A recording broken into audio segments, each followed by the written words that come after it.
This week we got some swearing. Bloody bugger to you, you beastly bastard. Oh, a public school prig could do better than that. Some caring. And some sharing. All to come in Chapter 21 of Dark Force Rising.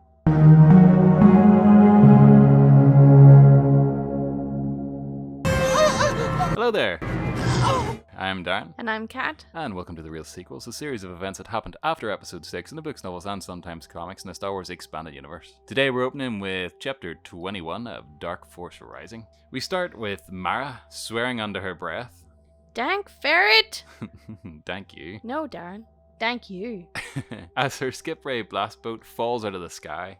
Looking for a place to touch down with her repulsor lifts failing and a Jedi Master fighting her the whole way. Or the thought enters her mind she could just pull up, head back into space and try to save Card alone. Gritting her teeth, she looks for the perfect landing spot in the cliff. Perhaps she could land in a way that made it look like she was done for without necessarily wrecking the ship. There it was, a ledge, large enough to hold the ship. It was a fight to bring the ship down without the repulsor lifts. The glare of the drive tail lit up the near side of the rim mountains, throwing them into a dancing mosaic of light and shadow. The outside of the ship engulfed in fire. Through the grit of her teeth, she just about made it. She'd been lucky. In my experience, there's no such thing as luck. Quiet, you.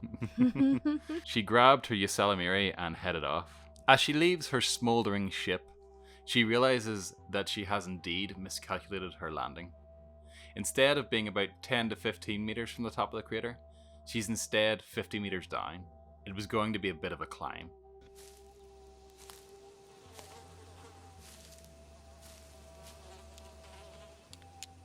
That is one big pile of shit. Nearing the top, she spots a light blazing from the rocks. She slides herself back down the cliff, landing in a crouched position with her blaster ready. She lets off one shot towards the twin blazing lights. She takes out one of the lights and the other shuts off. Just then, she hears the unmistakable warblings of an R2 unit. It was indeed our favourite astromech. R2 flying Luke's X-Wing, hovering on its repulsor lifts with its starboard laser cannons pointed directly at Mara Jade. Mara tries talking to the droid, reminding R2 that she was with him and Skywalker on Mirkir. Mirkir. And that Luke is in trouble, which is why she was there. She was here to warn him. To this, R2 let out a warble, dripping with sarcasm. Mara retorts that it's true, and she needs to talk to him before the Jedi Master up there finds out she's still alive and decides to rectify the situation. Mara then admits the truth. There's just no fool in R2. She was here to get Skywalker's help with Card, and R2 owed Card for setting up the ambush in Mirkir and letting him and Skywalker escape. To this, R2 lets out a snort. Mara then said fine, not to do it for her or Card, but for Luke, as his new master serves the Empire. Such a sassy robot. He really is. At this, R2 stops and thinks, and then drops the ship down, and instead of opening the cockpit, offers her a landing skid. Get in, loser, we're going shopping! Mara looks at R2 and says, "You must be joking." But the droid was serious. Mara secures herself, and they head up the mountain to the mansion. When they arrive, there was a shadowy cloaked figure standing in the fence around the house.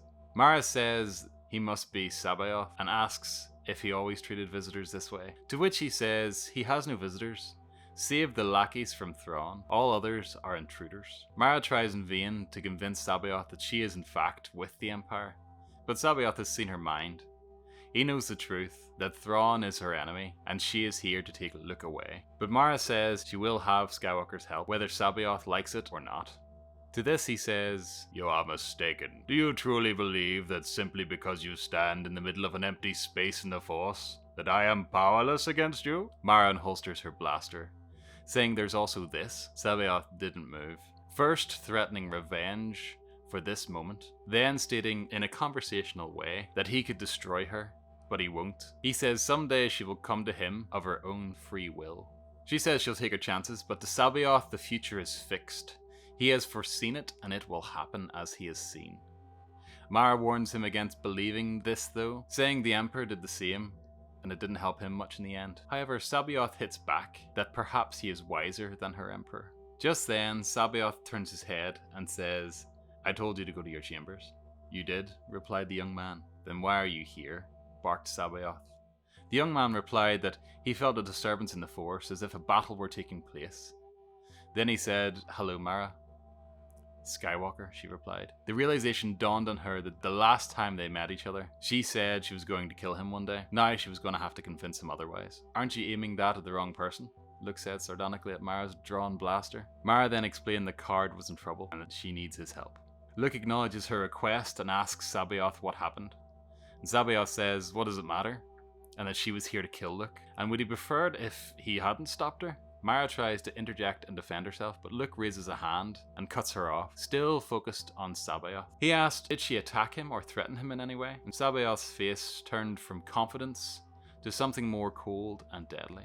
Mara realizes that Luke would need no convincing of C'baoth's treachery. Somehow he already knew. C'baoth tries to convince Luke that she was everything he had warned the young Jedi about since his arrival. But Luke would hear none of it. Luke says that the means are no less important than the ends, and a Jedi uses the Force for knowledge and defense, never for attack. C'baoth, however, says that he is beyond such things, and so will Skywalker be, if he chooses to remain.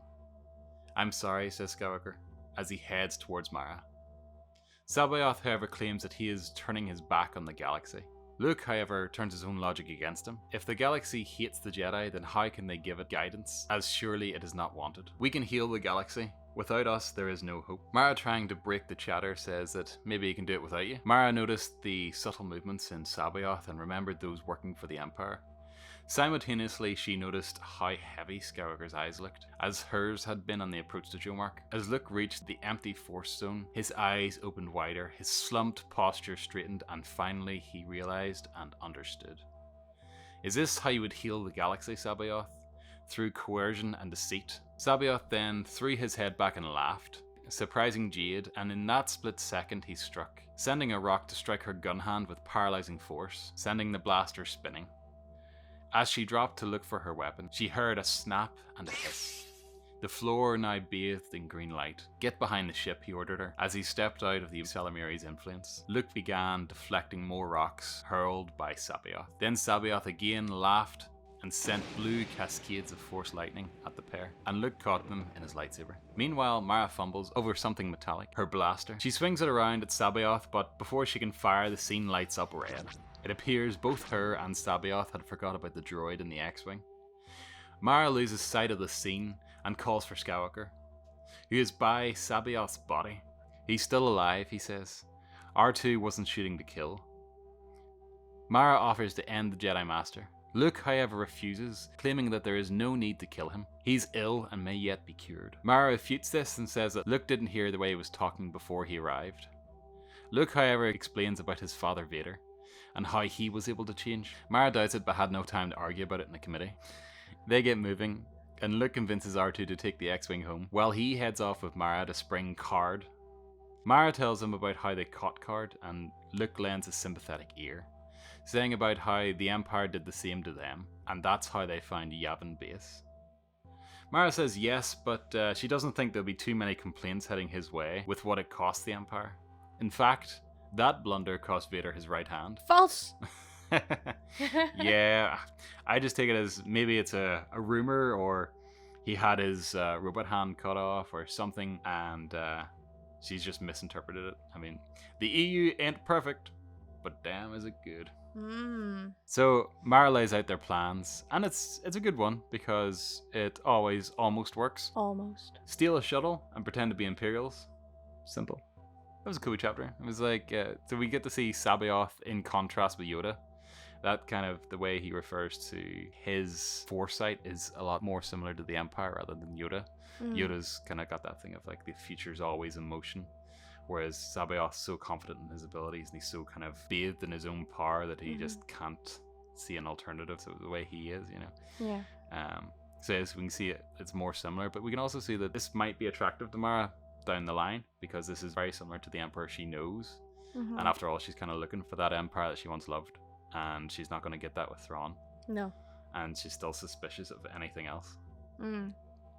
And well, this whole chapter is kind of like the dark reflection of The Empire Strikes Back. There we see Luke kind of leaving rashly, and here we see his his wisdom to decide to leave. So he's doing the same job, leaving before his training's done, but here he's he understands what he needs to do. He has a habit of that. Yeah, and it's emotionless. It's not like he's not being reckless. He is. Yeah. Leaving before the job's done. Yeah, but he's going and kind of using, doing what a Jedi should be doing. That's about all we've got time for this week. Don't forget to like, share, and subscribe if we've earned it. And check out some of the videos at the end of this one. And we'll see you all next time. Bye. Bye.